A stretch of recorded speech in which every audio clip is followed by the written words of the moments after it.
Hello, hi, എല്ലാവർക്കും നമസ്കാരം. 21 ദിവസം നമ്മൾ ഈ ഗുരുവായൂർ സെറ്റ് ഇട്ടിട്ടാണ് നമ്മളത് ഷൂട്ട് ചെയ്തത്. അപ്പം ഫസ്റ്റ് ഡേ റെഡിയായി എല്ലാം സെറ്റായി. ഞാൻ ഭയങ്കര എക്സൈറ്റഡ് ആയിരുന്നു. കല്യാണപ്പെണ്ണ്, നല്ല കോസ്റ്റ്യൂം, നല്ല ജ്വല്ലറി, മുല്ലപ്പൂ, ഇത് ഭയങ്കര എക്സൈറ്റഡ് ആയിരുന്നു. പിന്നെ രണ്ടാമത്തെ ദിവസം മൂന്നാമത്തെ ദിവസം മുതലേക്ക് മനസ്സിലായി പാളി. കാരണം പറ്റില്ല, പുറത്തിറങ്ങിയ ചൂട്, അകത്ത് കാരണം ഒരുപാട് ഈ പടത്തിൽ ആദ്യം തൊട്ട് അവസാനം വരെ ഒരുപാട് സീനിയർ ആയിട്ടുള്ള അല്ലെങ്കിൽ അല്ലാതെയും ഒരുപാട് ആർട്ടിസ്റ്റുകളുണ്ട്. അപ്പം എല്ലാവരും കൂടി ഒരുമിച്ച് വരുന്നതാണ് ഈ ക്ലൈമാക്സ് മൊത്തത്തിൽ, എല്ലാ ആർട്ടിസ്റ്റും. അപ്പോൾ ക്ലൈമാക്സ് ആകുമ്പോൾ ഇവരെല്ലാവരെയും വെച്ച് ചെയ്യണം. അപ്പം നമുക്ക് അവിടെ വന്നിട്ട് നമ്മൾ കുറേ സമയം നമ്മൾ വെറുതെ ഇരിക്കേണ്ടി വരും ചിലപ്പോൾ. അപ്പം മിക്ക സമയങ്ങളിൽ നമ്മൾ ക്യാരവാനിൽ തന്നെ ആയിരിക്കും, അല്ലെങ്കിൽ ചില സമയത്ത് നമുക്ക് അവിടെ ഇരിക്കാൻ പറ്റില്ല, ബോറടിക്കും, പുറത്തേക്ക് ഇറങ്ങും.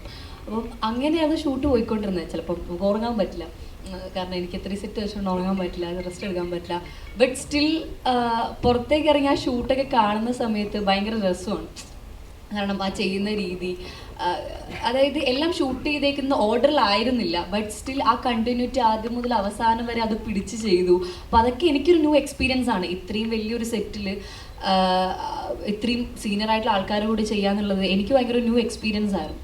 സോ അത് ഞാൻ ഒരുപാട് എൻജോയ് ചെയ്തു. പിന്നെ ബേസിലേട്ടൻ്റെ വധു എന്ന് പറയുന്ന, വധു എന്ന് മാത്രമല്ല പേരായിട്ടാണെങ്കിലും എനിക്ക് ഭയങ്കര കംഫർട്ടായിരുന്നു ആളുടെ കൂടെ വർക്ക് ചെയ്യാൻ. ഇപ്പം നമ്മൾ എൻ്റെ സീൻ എടുത്ത് എൻ്റെ ക്ലോസ് ആണെങ്കിൽ കൂടി ആളെനിക്ക് അപ്പുറത്തിരുന്ന ആളുടെ ഡയലോഗ് എനിക്ക് ക്യാമറയുടെ ഇപ്പുറത്ത് നിന്ന് എനിക്ക് ഡയലോഗ് പറഞ്ഞു തരും. സോ അത്രയും കംഫർട്ടബിൾ ആയിരുന്നു, അത്രയും സെറ്റായിരുന്നു എനിക്ക് ആളുടെ കൂടെ വർക്ക് ചെയ്യാൻ. അതേപോലെ ഇപ്പം എല്ലാവരുടെയും കൂടി മൊത്തത്തിൽ ഇപ്പം ഇവിടെ ഇരിക്കുന്ന എല്ലാ ആർട്ടിസ്റ്റിനെയും കൂടി എനിക്ക് ഒരുപാട് കാര്യങ്ങൾ പഠിക്കാനും നല്ല എക്സ്പീരിയൻസ് ആയിരുന്നു. അതുപോലെ എൻജോയ് ചെയ്തൊരു സിനിമയാണ് ഗുരുവായൂർ അമ്പലനടയിൽ.